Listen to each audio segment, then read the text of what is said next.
and a very good morning to all our viewers. I'm Neha Bhan and you're watching today's Page 1. In this show, we start our day by reviewing the top headlines from the newspapers and of course engaging in discussions. I'm delighted to have my colleague Nancy Bora here with me. Morning Nancy, how are we doing today? How's Monday treating you? Monday blues already hitting? Yeah, Monday blues already hitting hard, but I am excited. We have a lot to discuss. A lot has happened over the weekend, so let's just get on to it. Absolutely. Well, of course, Nancy has in fact graciously compiled a list of stories for us. The India-Canada face-off, Manipur and the BJP's alliance trouble in South India is also lined up. But first up, we take a look at the visuals that we're getting from the global tourist hub Agra. In fact, you know, before we kind of dig deeper into what are the other stories for the day, we will tell you what exactly has been going on, what's been happening on that front, what's happening in Agra. So, protesters have clashed with the police during an anti-encroachment drive in Uttar Pradesh's Agra. And the police, in fact, had to resort to baton charge, in fact, had to resort to lathi charge the crowd after they came under attack from the stone throwers. As you can see, the visuals right there, that's in fact the police in fact, the police and the people, in fact, you know, they have been kind of, they've clashed. In fact, the protesters there have clashed with the police. Well, Nancy, if you could just take us through what exactly has been happening in depth. Well, the land dispute that we are talking about has been happening for like 2-3 days, but I think events took a bigger leap on Sunday evening when the confrontation took place. I was reading a report in Hindustan Times. It says that, you know, constructions and gates by Satsang Sabha were broke, land connecting the city with the village near Yamuna River. Initially, the district administration watched the activities of the Satsang Sabha member who staked claim over the land and justified the gates and construction. So it's a land dispute, and you know, the Satsang Sabha, Rajaswami Satsang Sabha, is a prominent community there who has been claiming rights on the land, and the police has taken course in their hands. They have lodged an FIR against the name accused at New Agra under various sections, this, and they are trying to, you know, get them arrested. But as the police approached the protesters, you know, stone pelting started, and the fact that it's so important to cover up is because there were elderly and women involved in the protests. Well, Nancy, also, you know, this also kind of, you know, makes us question that, you know, you said that it has been going on for quite long. So why hasn't been any action taken till now? Like, you know, if you just let it go for quite some time and then suddenly come and they say, you know, this is unlawful, this cannot go on for so long, obviously, you know, people would react the way they did, or, you know, because they don't fear the law anymore, perhaps, you know, if that's the right statement to make. But then why hasn't any action been taken till now, is the question. You know, when आप अभी तक जो वो करते आ रहे हैं उनको करने दीजिए और उसके बाद एकदम से आ जाइए, अरे नहीं यहाँ से हटिए. People will obviously react. Definitely, Neha. I think, you know, what happens when we are talking about land disputes and when a religious, you know, community is involved and matters like this, these are very sensitive matters. We talk about, you know, the claims over land is something that will go on in India forever and ever. Whether, you know, it's starting from Gyanvapi to Joshima to everywhere. The land disputes, they are not easy to, you know, crack them, to code them. So what is happening right here is also, you know, one of the you know, many instances over land disputes, and I think the Satsang Sabha, you know, when we talk about RSS as well, you know, in South, in Devasoma temple, they have banned RSS to perform certain kinds of mass drills in the temple area because temple is not a place to do that. But it's a public property, so who's under it is, who is going to talk about it, who, you know, who is the main, you know, who can claim the property, will go on forever and ever in India. So that is what has happened, but the main, I think, the problem here is that, you know, the violence broke out suddenly on a Sunday evening and more than 20 people are injured, including elderlies and women. So that is going to be, you know, a big problem, whatever is happening. So we just have to wait and see that, you know, what the police will do ahead of it. So like I was saying, you know, here also the papers are saying that, you know, this is, in fact, this appears to be the first time that the local authorities and the administration are taking action against the encroachers. So, in fact, we also have the DCP's bite here with us. Let's take a listen to what he has to say.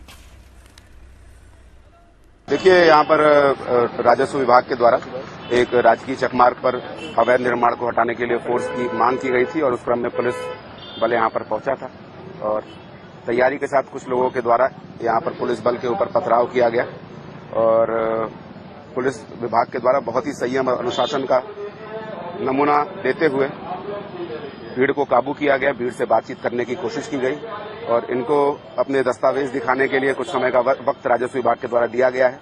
मौके पर शांति व्यवस्था कायम है। But there, in fact, the visuals are pretty much speaking for themselves. But let's also take a look at some other stories.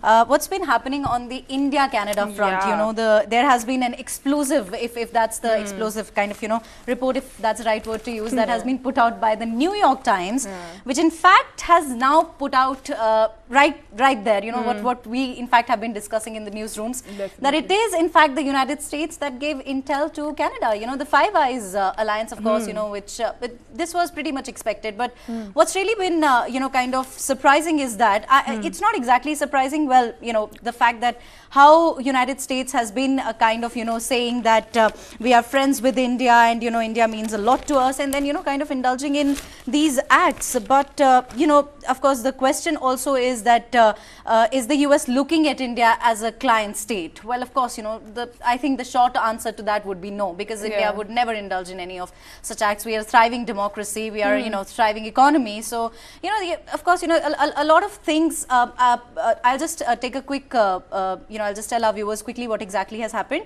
So, for the benefit of those who don't know what exactly has been happening at the India-Canada front, well, all hell broke loose after Canadian Prime Minister Justin Trudeau accused India of, in fact, he stated that India is reportedly involved in the killing of Khalistani terrorist Niger. That is what, in fact, Justin Trudeau said. And since then, there have been a lot of activities, a lot of developments per se that have taken place. India has also taken certain actions, which includes cancelling the visa for Canadians, or making Justin Trudeau understand in the language that he understands, perhaps. And, there have been many other people who have also reacted on it. And now the US, particularly the part that the US has played, in fact, is something that that isn't, now that this information has come out, it isn't surprising given the kind of statements that the United States has been giving, telling India to cooperate with the Canadian authorities when it comes to the, kind of giving out details, vis-a-vis this case. So, Nancy, as I said, there are no friends and there are no foes when it comes to when it comes to these things. But then still, I think it has just exposed the United States. What would you say? Well, definitely. When we are talking about the India-Canada row, all the world leaders, everybody, whether it's US, whether it's Australia, they have all come out and said to India that we are urging you to cooperate into the probe, look into it. We are not supporting anybody, we are not taking sides, and that is what the stand of US has always been. From the start of the matter, they have said that, we need you guys to cooperate, we need you guys to get to the crux of the matter and come out with a solution. But we also have to understand that, US and India ties are important, but US and Canada ties are also important. They are part of that Five Eyes and G7, but India has a strong strategic, defense ties, strategic ties, trade ties with India as well that US does not want to risk. And if I talk about India, US's stance here, Anthony Blinken, the White House secretary, he came out and he said that we are not going to take any sides. We are just urging India to come up with a peaceful talks. They sit down together, they get into the matter, because we don't want to take sides. We don't want the, India-Canada relations to be worsened than ever. And I understand, we have to also understand that US on a global map right now, Russia and China are eyeing US. Russia and China have been trying to create a wedge between India and West so that they can side with us, because India is an important partnership. That is what we have been discussing in the show for so long, that this new India that we are talking about, it's not going to get overpowered by international alliances. That is not going to happen anymore, because India is an independent country. We have put our stand very firmly, and in the India-Canada row as well, we have given it back every time. Whether it's expelling the top diplomats, whether it's with the visas, whether it's cancelling the OCI cards, whether NIA going ahead and creating a proper targeting the Khalistani terrorist everywhere. Well, targeting, I don't know if targeting is the right word, but for sure, I think this was long due. This would have been done long back. Yeah. And the fact of the matter is, Nancy, as we were discussing, that everything, we completely understand that everything is transactional on the world stage. Expecting morality and friendship, perhaps, when nations are involved, if I may say, would be stupid. Yeah. So, of course, there is, there's EAM Jaishankar, External Affairs Minister Jaishankar. Nancy, you've been quite excited to kind of, he's my favorite, I have to say this. I know. We just discussed it. We were just discussing this, a while back. So he has said that it's still a world of double standards, and I think nobody does it better than Mr. Jaishankar himself. Wouldn't you agree? Yeah, because it's important that India finally had a strong representative in the foreign affairs, because whenever it comes to any kind of problem, any world important discussions happening that involves just the West and affects only the West, India is always supposed to take stand on it. But whenever anything happens related to India, nobody says anything. Everybody is taking double standard or this diplomatic stand that US has been doing. I think that's long gone now. I think that is long gone. No, honestly, ever since I mean, we talk about US now. US is also taking a diplomatic stand. Australia is taking a diplomatic stand, because I see it in a good way, not because that you should take our side, but it's still important that instead of because everybody is concerned with their ties with India as well. They are friends with Canada. They have ties. They have physical proximity with Canada, but they also understand that our ties with India is as important as it is with Canada. I mean, be it putting the West in its place, be it just telling the Europe, the reality that it really needs to hear. I think EAM Jaishankar has been out there. Neha, I was just reading about it, and it says that this comes even as External Affairs Jaishankar, Minister, is in New York, said it is still a word of double standards, and countries occupying position of influence are resting the pressure to change. So, whether you see it or not, but I hear Canada's name. I can see Canada's name written all over this statement. Well, we are journalists. We're supposed to read between the lines, aren't we? That's the job. That's the job. We're getting paid for. Exactly. I can see the statement. It's written all over that it's for Canada. And I think actually Jaishankar has made it very clear that, from the start of the India-Canada row, Canada being a West country, they have been influencing India, and Khalistani terrorists, we have been saying it repeatedly again and again, that this is just not this is not just anti-India. It's not going to affect India alone. The global terrorism that Khalistan is involved with it's an international matter. It's a it's a global threat to everybody right now. So you cannot be going around and saying that this is something India's problem and we are just harboring them. So Canada cannot be a harbor to terrorism. Canada cannot turn into another Pakistan and then point fingers at India for killing or for alleged claims and credible allegations, because we've been reading about it, and Justin Trudeau is just not that only it's getting criticism from India as well, from his own party as well. Hindu MP, he said, he said ki you're talking about this credible allegations, you're talking about this and that, but what is the proof? When are you going to talk about it? What are the facts? You have to come clean with the facts. Whether it's the leader of opposition in Canada as well, whether it's the citizens of Canada as well, they're asking that you have said about you are talking about all this credible allegations, you're talking about all these facts, but my question is that what are these facts? You have to, if you're not able to tell me, you have to tell me, you have to tell the people of Canada so that they can make a judgment out of it. And you have been picturing India in a you are painting a picture for India for the whole world that they are involved in the killing of a Canadian citizen. No, we are not involved in first of all, the allegations are of course not true, but we are talking about a Khalistani terrorist here. So my question to Canada would be like, if it was an ISIS agent who have been doing anti-US activities, would Canada still harbor him? And then say, no, if he is a citizen of Canada, so we are going to protect him. Well, Canada as you sow, so shall you reap. I think it's going to come back. I mean, right now it's India and Canada. Tomorrow it will be someone else. But the fact of the matter is that Canada has been sheltering these anti-India elements, be it Pannu. There have been so many, and over the years, India has been stressing on the fact that Canada needs to stop doing it. And for it's quite surprising for Justin Trudeau to come out and so blatantly support these elements instead of coming out and saying that no, our relationship with India is what matters. And it's like how we have worsened our relationship with Pakistan. I think we're just going we're taking the same path. Definitely, Neha, but we also have to think about why the Sikhs are so powerful. What is it that the Sikh community is doing there, or the Khalistani community is doing that is making Trudeau they are only around I think 2% they're in population. 2%, but definitely when it comes to the politics, is what is stopping Justin Trudeau from taking action, because he desperately wants to be in power, but then all the kind of surveys that have been done so far are showing that he is going to get replaced, and that is something that may happen in the next elections. Well, also, Nancy, there is an important update that we've got now, that we've received, that, Centre is going to cancel the OCI cards over pro-Khalistani activity. Well, India, of course, has been taking a very strong stance, and India is saying that we are here to stay and we have arrived at the global platform. Yeah. We're not going to listen to the United States, we're not going to listen to Canada, we're not going to listen to anyone else. We're going to do what we deem fit, what we see fit, and what we see is in fact the right step to take. Now here, India, of course, is in the process of cancelling the registration of more than a dozen overseas citizenship of India card holders for carrying out pro-Khalistan activities and peddling anti-India propaganda. Now, this is in fact what two people have told various websites who are in fact aware of the development. Now, this move comes in the backdrop of India suspending visa services in its Canadian missions and directing Canada to cut its diplomatic staff in India.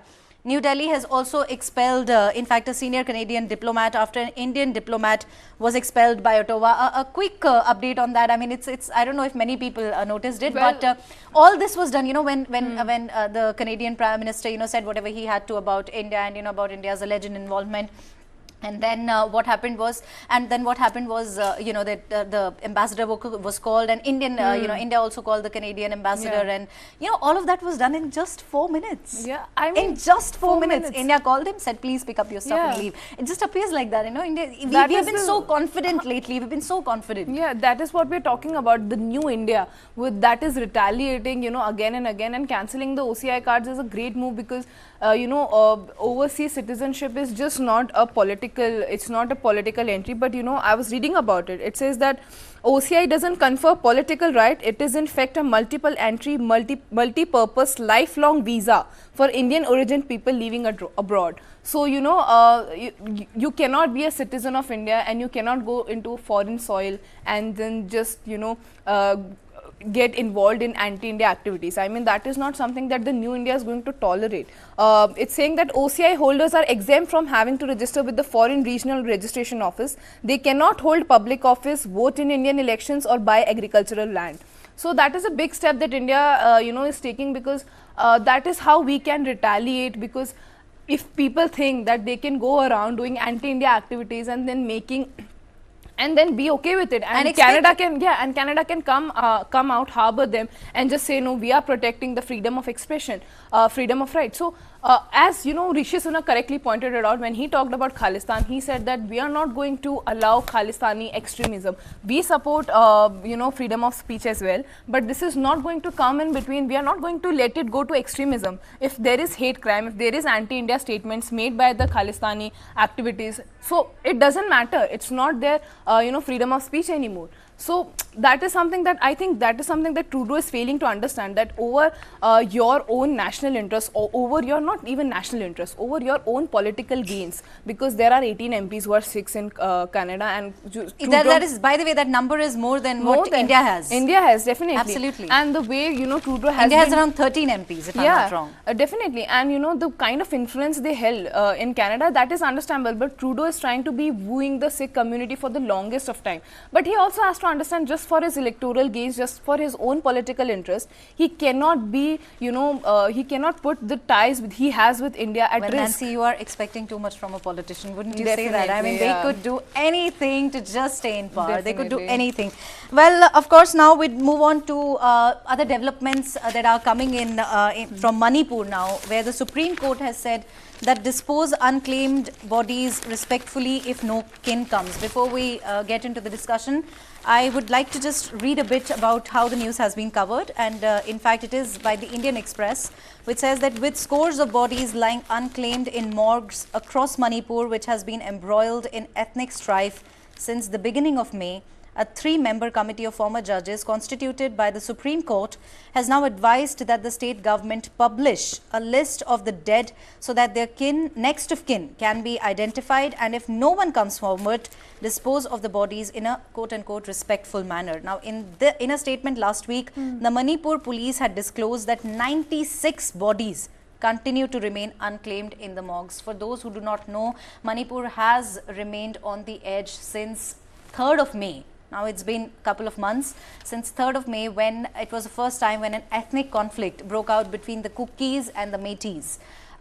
In fact, ever since, there has been deep unrest in the state. structures have been vandalized, people have died, over 100 people have lost their lives in fact in the violent clashes that have been ensuing between the two communities. I think just day before yesterday is when the internet services were restored, and for all these months the internet remained suspended. There have been in fact a lot of other grim activities that have been taking place. You know, we had those horrific visuals of women who were paraded naked, and you know, there have been so many things that have, so many in fact incidents that have come out from Manipur which are nothing but gut-wrenching. The Supreme Court in fact had also last month formed a 3-member committee of former High Court judges headed by retired Jammu and Kashmir High Court Chief Justice Geeta Mittal to look into the humanitarian aspect of the violence in Manipur. Nancy, do you have... Well, you know, Neha, whenever we talk about Manipur, it just saddens my heart because we have been covering the violence for so long now, and there is this new normal in Manipur now. You know, violence and everything is being so... has the peace and normalcy doesn't look like a, you know, a dream that is going to come true in the near future. It doesn't look like the goal that, you know, normalcy will ever return to Manipur, because the kind of incidents that we have been reporting, and now that we have seen that, you know, in a ethnic violence, any type of clash, dead bodies, so, you know, to a Supreme Court, an apex court of country has to come out and say that please be respectful, have some humanity, you know, go ahead, and you know, the ethnic violence is shattering our hearts, but you have to be respectful by at least burying the bodies, you know. So that is something very saddening, because this new normal of Manipur is very hard to accept. And I was reading about it, and it said that according to the affidavit, among the suggestions made by the committees is that the state government publish and circulate the list of people who have died in the conflict and make efforts to expeditiously identify the next of kin, ensuring that they receive the stipulated ex gratia payment. In the event that is the effort does not bear fruit, the committee has advised the district collectors identify appropriate areas and dispose of the bodies in a respectful manner.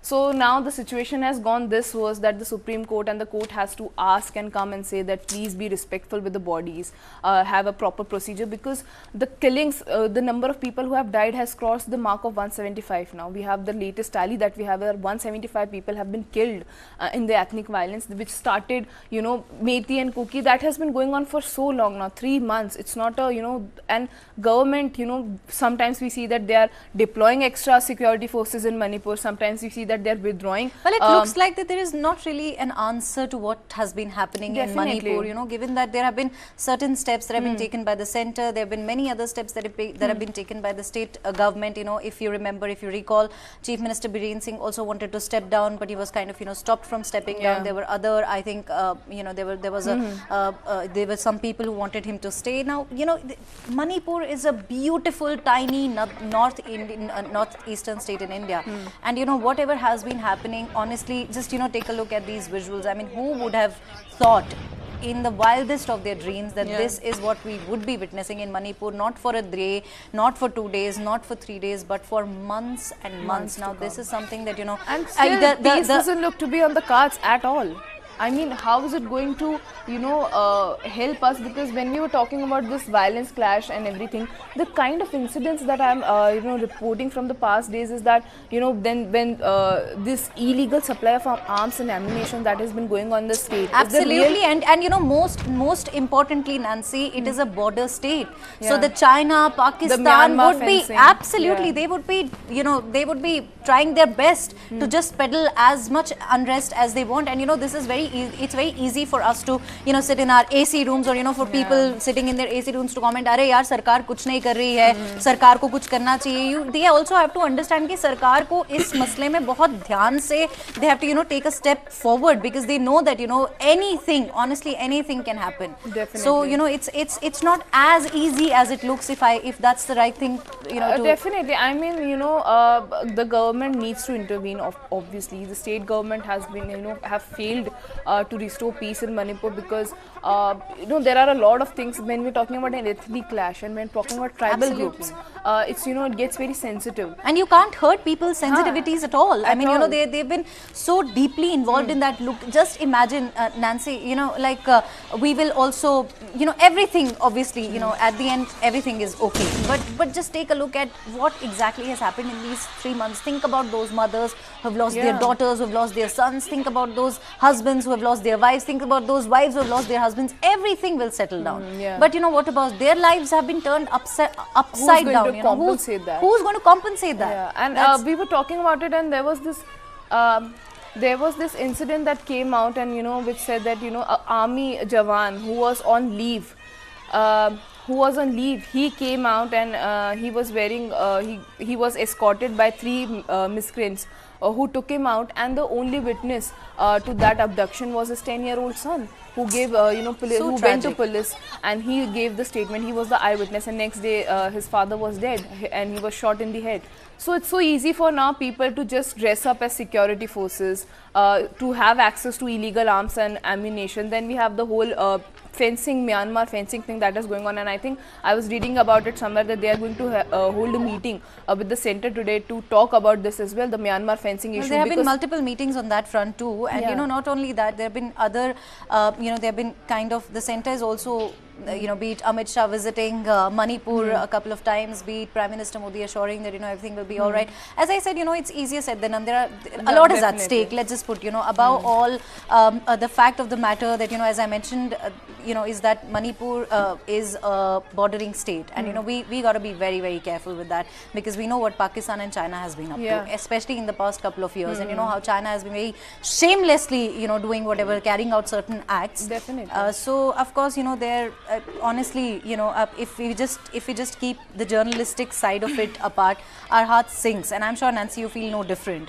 That Definitely. you know, to look at what has been happening, to see people, you know, it takes a lifetime to build a house, but it takes a fraction of seconds to, you know, kind of just all of that is just nothing but trouble. So you know, it kind of it's I don't know if it's always painful to report about Manipur. It's been very painful, you know. It's honestly it's just, you know, taking a look at what has been happening, these mothers, I mean, the who trust have been, deficit, and the kind of role that women have played. You know, you would, that's commendable, you know. Be it kind of, you know, women coming out and protesting and, you know, asking for their rights, be it women, you know, saying that we have had enough of this. So you know, it's like women have been kind of, you know, leading definitely. But we also have to take a look at the angle here that, you know, the trust deficit. Oh, of course. These civilians, they have been, you know, stopping the security forces. They don't trust them anymore. They don't want them to, you know, come in the state and help them, because we have seen, you know, people who have been causing the violence, the mobs, they dress up as security forces. So it's very hard for the civilians to, you know, not protest and let the security forces come and help them, because they think that they are against us. It takes years to build trust. They are we have been seeing that security forces and their credibility have been questioned in Manipur time and again. Absolutely, they are supporting one kind of, they are being biased in their, you know, they are not doing their job properly. They belong to this tribe. They are supporting this particular community. So that has been going on for so long, and this trust deficit, as I said, you know, it takes years to build trust, but just a fraction of seconds to destroy it's all gone. So it's all gone. It's going to take a lot of time for the civilians to build that trust again, and the government really needs to, you know, come in and, you know, take care of the arms and ammunition. I have been speaking to a lot of people in Manipur. You know, they say, you know, whenever I ask them what is the solution, you know, now that we have a problem at hand, we know that, you know, this is what has been going on, but what really is the solution? So the only thing that they say, that the solution will not come from outside. Solution will have to be given by both these communities, the Metis and the Kukis, you know, unless and until they decide that, you know, that we are, you know, it's enough destruction has been done, we have had enough. You know, they have been, and you know, they've been covering Manipur for years now. Definitely. So if they're saying that, and you know, many experts also, if they've been saying this, I think, you know, there is more to it. Definitely. And of course, you know, the solution would not come from anywhere, but the solution will come from both of these communities sitting together and deciding that, you know, what is going to be the way forward. That we have had enough bloodshed on our soil, we have had enough of, you know, whatever, you know, we've gone through, our, you know, shaming our women, or, you know, it honestly, it just breaks my heart to even speak about it. Definitely. So the situation will not come from anywhere, it will come from both of these communities. So, yeah, definitely. I mean, I was reading about it, and you know, it always shatters my heart that this is not something that, you know, Manipur should be witnessing. I mean, the government really needs to you know, come out and, you know, intervene in the matter and restore peace in Manipur. We can only hope that, you know, peace prevails, right? Well, now to our big show that you can look forward to every day at 10 p.m. and again at 3 p.m. the next day. The Duologue series starts on Connected TV from the 22nd of September. Here's a sneak peek.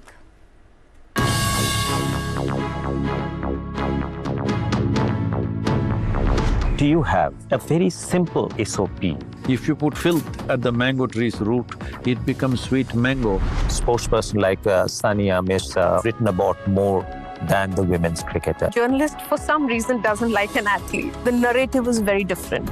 So why have people been so much enticed to come and take over your businesses? लड़की सुंदर होती है तो उसके पीछे बहुत लड़के आते हैं. To us normal people, the doctor is somewhere in between us and the God. When a patient's mother touches my feet, begging to save her child's life, I don't feel empowered. I feel humiliated. Is it fair to call you an Indophile? Very much so. What about China? A local problem is a global problem. Suppose if you had donned the seat of the chairman, maybe by now Oxford or Cambridge would have had chairwoman as a legitimate English word. She is the most qualified. Giving good value system to children was more important than career. How do you deal with success and failure? First thing is to clearly know what you want in life. Who is Lutyens Media? It is a bunch of people. What has Khan Market got to do about Just it? a function of its location. Duologue with Barun Das, world premiere on Connected TV from September 22nd to 29th at 10 p.m. Only on News9 Live, India's first and only digital exclusive English news stream for Connected TV, supported by Alliance Broadband. Welcome back. Well, now we'll take a look at what's been happening in Nainital, where a two-story building has collapsed after a landslide, triggering panic among the locals. I'm just going to read a bit about how it has been covered. So, a two-story building, in fact, has collapsed in Uttarakhand's Nainital on Saturday, sparking panic among people in this town, and this led to immediate evacuation of residents from the surrounding buildings situated on a hill, which were at risk due to the collapse. The collapse was triggered by a landslide which began early on Saturday, and the landslide, although initially caused debris and stones to fall onto a tin shed. Now, this is according to a Times of India report that by 1:15 p.m. the two-story building owned by a government official who goes by the name Subhash collapsed due to the force of the landslide. Now, you know, Nancy, this is something that has been going on for so long, and you know, we have been repeatedly seeing these visuals where, you know, these houses are collapsing, buildings are collapsing, and you know, some people have also, you know, lost their lives in this you know, in these tragic incidents. There, you know, the visuals, let's just take a moment to, you know, kind of take a look at these visuals where it just doesn't appear that there was ever a building that was standing 1, 2, 3 and it's all gone there. You know, it's just all in the debris. It's just all debris, and you know, it's just all rubble. Yeah, well, Neha, I was reading about it, and that locals have been claiming that the landfall took place after authorities conducted an anti-encroachment drive recently on the land. And they are saying that they further claim that after the drive, several houses located in the neighboring areas and the uphill developed cracks. So that is something, I mean, with the hilly areas, it's very important for the government to keep a check on it, because we have been seeing cases of, you know, after the floods recently. What we saw in Joshimath. Yeah, Joshimath, exactly. I mean, the cracks and the kind of construction activities has to be, you know, monitored, and you know, the drives that are happening like that, because if you're not going to be careful with it, and the kind of landslides that we've been seeing in Shimla, you know, in the recent past. It's something that is, you know, something very, you know, because it just take a fraction of seconds for a house to turn into debris. That is what I... Yeah, and if you don't have people, you know, if you don't have the warning signs, right now you can see the cracks and then you can see the building falling. But if it goes on like this, it will be just a fraction of seconds. And I mean, look at these visuals, look at the cracks. Yeah, I mean, people are going to lose life. I mean, whether it's been Joshimath or whether it's Nainital, you know, the row has been going on after Joshimath for so long now. People have been, you know, people are blaming the privatization, people are blaming the capitalization. That and also the planning, you know, the town planning. A lot of I think it also depends on that. Now, of course, you know, you did mention Shimla. There was this visual that went viral on social media where a building just collapsed, and you know, people who were just standing there, like, you know, were just taking a look at their entire dream, you know, shattering, what all they've put, you know, their blood and sweat, literally, you know, just going away in a fraction of seconds. So, you know, those cries, and you know, those that please save it, please save it. You You can know, see your home being destroyed. that still kind of, you know, hurts you. Neha, I was reading about it in the Times of India. An article has been published. They're saying that Joshimath far exceeds its carrying capacity and must be declared a zone of no new constructions. This is said by the National Disaster Management Authority, and it has said that in a 130 post-disaster need assessment report, they have said that the town's sinking. It's one of the among 8 reports on Joshimath till now, and each by a key central scientific and technical institution state that the government has not made public for the past several months. So they are saying that, you know, the reports that they have been carrying about Joshimath and the advisory they have been sending out, that, you know, you have to declare this a no new construction zone, because the you know, city is not going to hold the new constructions, hold the toll of it. They are saying that days after the Uttarakhand High Court questioned the state's decision to keep the reports outside public purview, TOI went out and the recommendations were kept secret by the government for the past several months. So, you know, the government really needs to take accountability for it, that whatever is happening in Joshimath is a clear case of negligence, clear case of lack of administrative planning that happened there. Because, you know, when we are talking about Joshimath, when we are talking about Nainital, when we are talking about hilly areas in generic, you have to be very careful with the construction zone.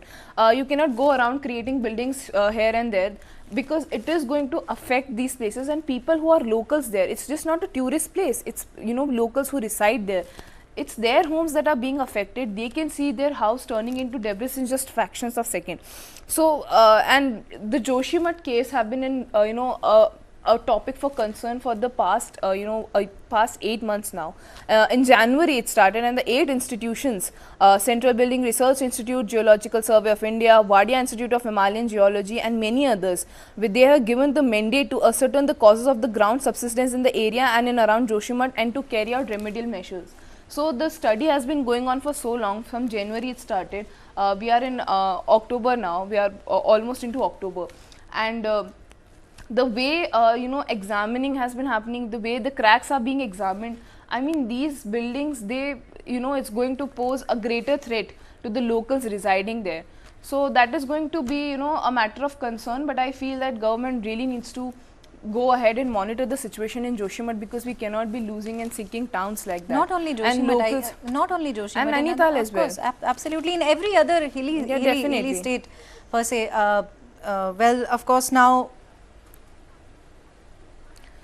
And let's also now take a look at some other stories. We're getting a story on Brij Bhushan Singh, where, you know, apparently, so it's been reported by Scroll that Brij Bhushan Singh sexually harassed wrestlers at every opportunity he got. Now that is what Delhi police in fact has told the court. Now the outgoing Wrestling Federation of India president Brij Bhushan Sharan Singh, that's a shocking in fact statement that's coming in, that he sexually harassed wrestlers at every opportunity. The Delhi this is what the Delhi police told a local court on Saturday.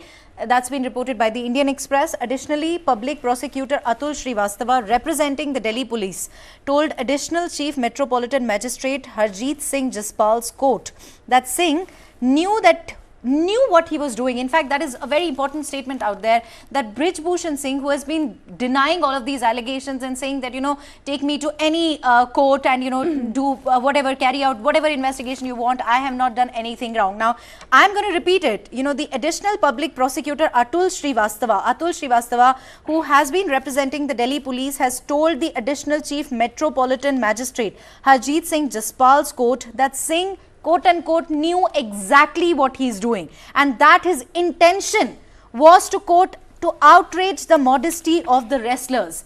Now do remember that these wrestlers have been crying, they've been telling you know, the Indian government, and they've been trying to tell the authorities that this man is a culprit, he sexually assaulted her. Now, you know, there have been many questions that have also been very tragically raised on the wrestlers and, you know, the kind of rapport that they shared with the Brij Bhushan Sharan Singh.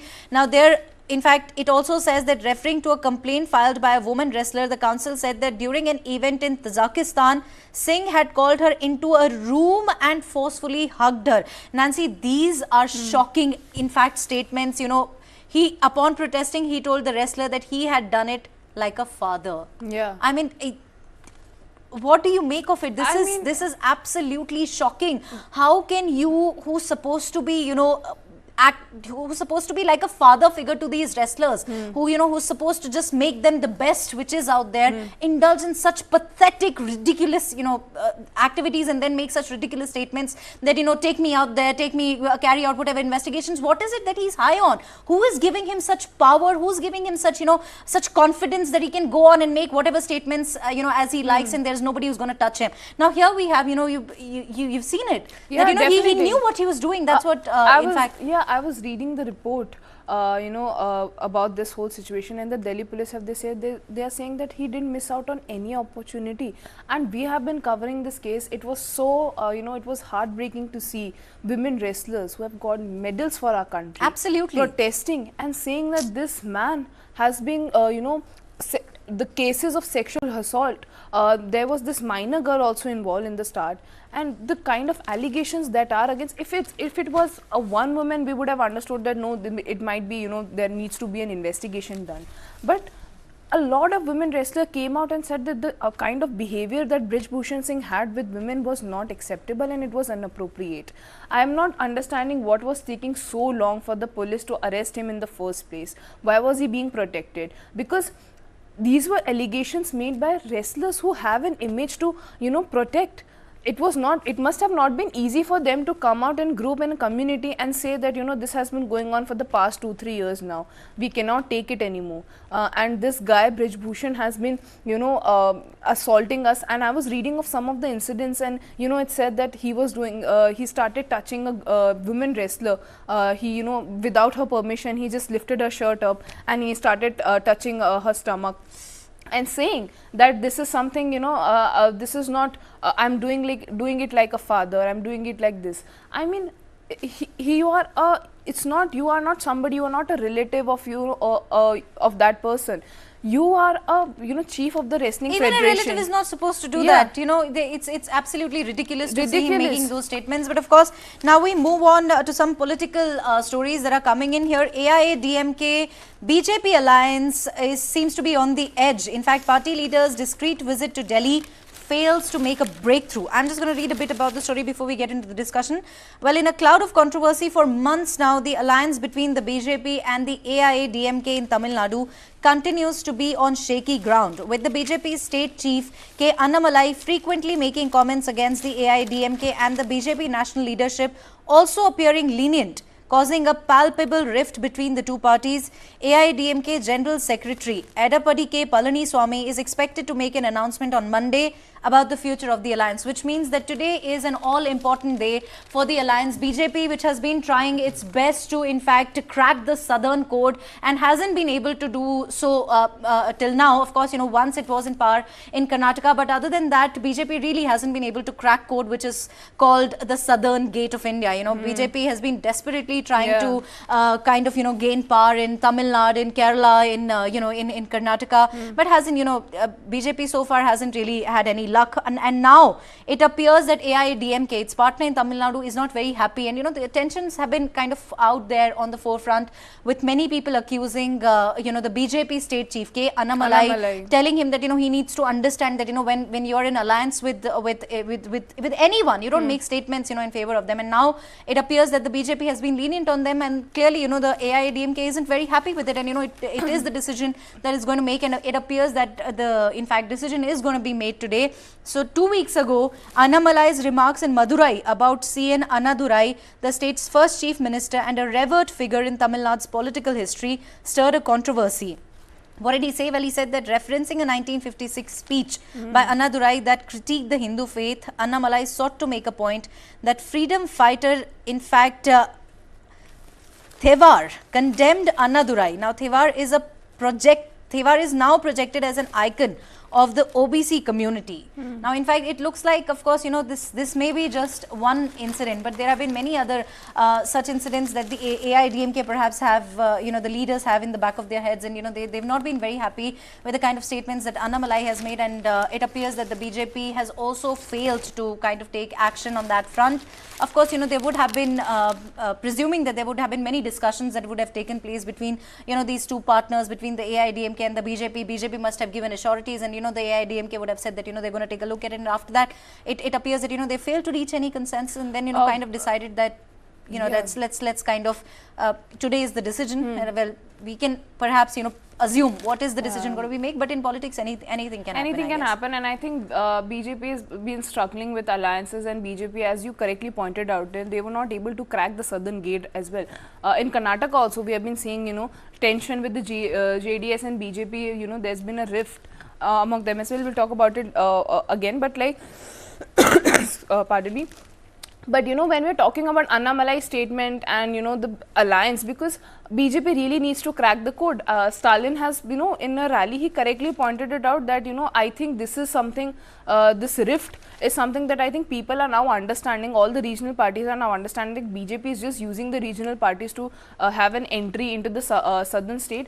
But the way BJP has been with the southern state is something which is very concerning. When you look at let's just say, maybe I'm reading it too much into the lines, but the way BJP proposed the women reservation bill, but there was this delimitation process that was introduced. So the delimitation process is going to affect the influence of southern states in the parliament, because they have a, the southern state they control the population correctly, so they have less seats in the Lok Sabha.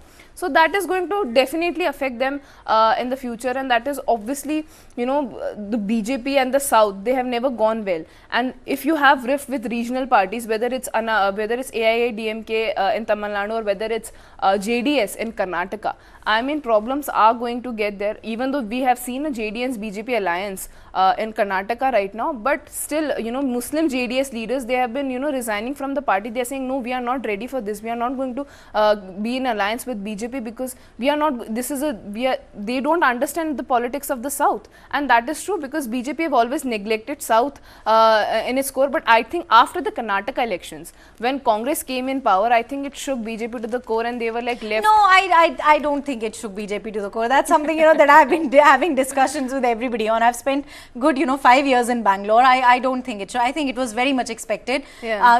Let's not get into how kind of, But, Congress coming into power without any alliance was something that I was not expecting. That was absolutely. I think JDS has always been a kingmaker in Karnataka. Not always, not always. Most of the time, JDS has always been a kingmaker. Well, before that, Congress was in power. And Siddaramaiah was the chief minister. Yeah, and I think before Karnataka elections, everybody was waiting to see what was going to be JDS's stand. Are they going to support the BJP or are they going to support Congress? JDS was dreaming, JDS was dreaming that we are going to come alone and we are going to create a party of our own. Well, that didn't happen. And Kumaraswamy will get the chance to become the chief minister once again. Even though, he'll cry throughout his tenure, but then the chief minister is the chief minister's post. I mean, to far-fetched ideas. Now they have made an alliance with BJP. I'm excited to see what happens further, but that alliance also, kind of seems to have hit the troubled Muslim waters. leaders have been resigning. No, even the BJP leaders, they've been saying that JDS just wants to kind of, come in an alliance with us so that, it can just regain its lost ground and, take that publicity for it. So I think there is a lot of bad blood between both so sides. BJP really needs to, think about their partners, their coalition government, so that they can create a strong, powerful base ahead of the 2024 elections in South as well, because South is an important parts of India. JDS isn't going to help them, but yeah, for sure, as you rightly said. Well, now moving on to some very exciting news that's coming in from New Jersey. Well, world's second largest Akshardham temple is ready in New Jersey. In fact, it's like the temple is built on 183 acres in New Jersey, and it is going to be inaugurated on the 8th of October. Its beauty is worth seeing. Amazing hand carvings is visible in this temple. Now, in fact, the world's second largest modern Hindu temple outside India is set to open on the 8th of October. This is said to be a landmark of Hindu culture and architecture in the Western Hemisphere. Akshardham would be formally, as I mentioned, inaugurated on the 8th of October under the guidance of BAP's spiritual head Mahant Swami Maharaj.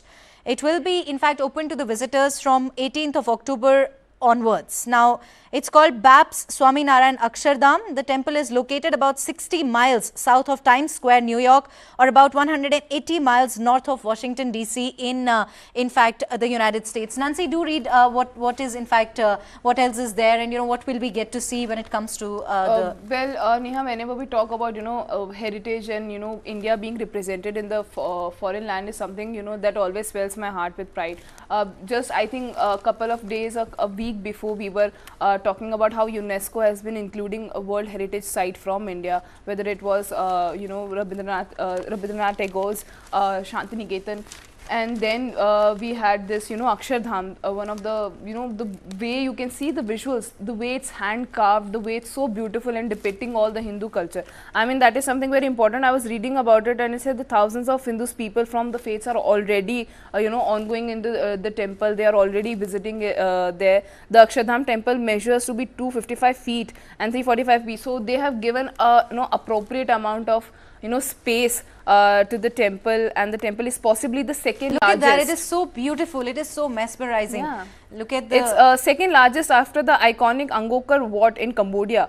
That is what the PTI has reported. So it's always, it's always amazing to see India's culture, India's, beauty being represented on foreign soil. So yeah, it's a moment for proud for all of us. And now Indians have all the more reasons to go and visit the United States of America. When are you going, Nancy? Well, I'm planning to go soon once I get a holiday. All right, well, we're moving on to next story. Now, scientists are excited after the safe arrival of a canister containing about a cup's worth of asteroid rocks. These rocks were collected from an asteroid 200 million miles away. The spacecraft landed in a Utah desert after a 7-year NASA mission. Now, the black pebbles and dirt are older than Earth and are undisturbed remnants of the solar system's early days of planet formation. As part of an asteroid Bennu, these rocks traveled undisturbed through space for millions of years. Well, of course, this is something that is coming from that front. Now, moving on to our big Bollywood political wedding, if I may call it. Raghav Chadha and Pariniti Chopra are finally married, and let's take a, in fact, look at, there was a lot of buzz surrounding their marriage. When will the marriage take place? Where will the marriage take place? So there we have the royal Chopra Chadha wedding taking place in Udaipur. The details of it are still yet to come out, but there was a picture that went of the couple that went viral, where Pariniti was seen donning sindoor. So which is kind of, is it just puts it out there as it is, that the couple have gotten married, and we can all just hope that they have a blissful marriage. And there was that interview of Pariniti. I don't know if you've seen that. And you never know where your luck takes you in these, especially in these cases. I am a die-hard romantic. So I tend to see these things. So Pariniti Chopra mentioned that she will never marry a politician. But look where her luck landed her, and there she is. And now it's the hashtag Ragneet. Is that what it's called? I am sorry. What is it? Wedding. Hashtag Ragneeti wedding. Hashtag Ragneet wedding is what it's called. Oh, all right. So we tend to give these names. What did we give to Priyanka and Nick? I mean, well, I'm bad with it. I remember hashtag Deepveer. Deepveer, hashtag Virishka, hashtag. I don't know, there have been so many. It's funny how social media is so quick to come up with these, with these things. Well, they have finally now tied the knot, and there was a Delhi Chief Minister Arvind Kejriwal was also present at the wedding. Well, also now let's take a look at the Shinde resident in Maharashtra, where apparently Bollywood superstars Shah Rukh Khan and Salman Khan was seen. They met the Maharashtra Chief Minister Eknath Shinde, and they apparently were also, they visited for Ganpati Puja. Yeah. I was reading about it that superstar, Shah Rukh Khan and Salman Khan, they paid a visit to CM Eknath Shinde on Sunday night for the star-studded Ganpati Puja that we are talking about, and they were, accompanied by the measure. So it's always, we were just talking about a political and Bollywood affiliation, the Pariniti and Pariniti Raghav Chadha wedding, and now we have Shah Rukh Khan and Salman Khan visiting, the Chief Minister's house. They also posed with the, for the group photos and Ganpati Puja that we are talking about. So the two superstars, I've always appreciated Shah Rukh Khan and Salman Khan. They always the Ganpati Puja, it's one of the important festival in the Maharashtra, and the way they celebrate it, that is something also important to see. So it was great to see that Shah Rukh Khan, Salman Khan and the star-studded Ganpati Puja that we have been waiting for, and you can see the visuals coming in, they are rocking in their ethnic outfits. Well, for both of these, I think Ganpati Pujan means a lot. Well, means a lot. Nancy, I hope you had fun with me in Definitely. my first bulletin after a couple of years. It was really nice. I Definitely, thoroughly enjoyed it. Thank you very much, viewers, for joining us. We'll wrap on that note. Have a brilliant day ahead.